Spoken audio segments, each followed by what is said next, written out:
Ribuan warga Kota Kupang, NTT ramai-ramai merobohkan pagar gedung jurusan Farmasi Poltekkes Kemenkes Kupang demi mendapatkan vaksin. Aksi ini terekam dalam video amatir warga dan menjadi viral di media sosial. Tingginya antusiasme warga membuat aparat keamanan kemudian membubarkan kerumunan. Dalam video yang beredar di media sosial, terlihat sejumlah orang nekat menerobos pagar yang mulanya tertutup. Tidak hanya pria, sejumlah wanita juga nekat memanjat pagar demi mendapatkan vaksin.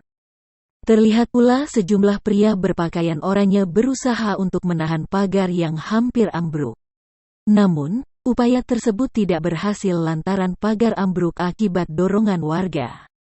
Dikutip dari Kompas.com, peristiwa ini diketahui terjadi pada Rabu tanggal 14 Juli. Peristiwa ini juga dibenarkan oleh Direktur Poltekkes Kupang, Christina Ragu saat dikonfirmasi.